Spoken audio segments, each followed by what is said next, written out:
Tagumpay na naman ang ginanap na Skyathon Beach Run 2017 sa isla ng Boracay. At bukod sa masayang fun run, nakisa din ang mga runners sa ginawang coral reef refurbishment at mangrove planting activities. Narito ang report.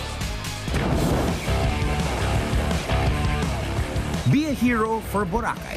Daan-daang runners ang nagkaroon ng pagkakataon upang patunayan ang kanilang endurance at layuning makatulong para sa ecosystem ng Boracay sa Skyathon Beach Run 2017.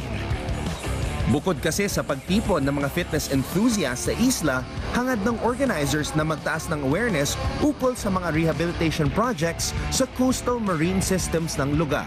Actually, nagkaroon kami ng coral refurbishment project. Nagtanim kami ng 1,000 square meters of artificial coral reefs. Pupunta naman kami dun sa mangrove site.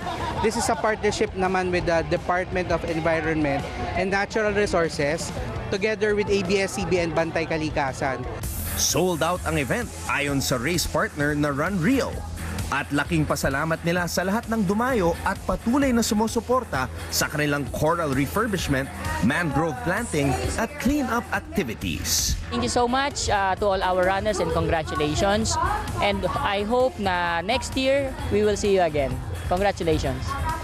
Nakitakbo rin para sa kalikasan ang PBB stars na sina Maymay Entrata at Kisses de Lavin at doble cara actor na si Anjo Damiles. Ang iba namang participants nanibago sa hirap na dala ng pagtakbo sa pinong-pinong buhangin. Medyo mahirap kasi hindi kami sanay na wala kaming training sa manakbo sa buhangin eh. Malambot. Oo, medyo malambot pa, tsaka medyo nakakapagod. Dito ka makakukuha ng endurance at strength po sa leg strength at marami din pong benepisyo na katawan. World-class kung ituring ang isla ng Boracay na itinanghal pa nga bilang Best Island ng Condé Nast noong 2016. Ang mga pagkakataong dala ng events tulad ng Skyathon ay munting hakbang upang ma-enjoy din ng susunod na henerasyon ang natural na ganda at yaman ng Pilipinas.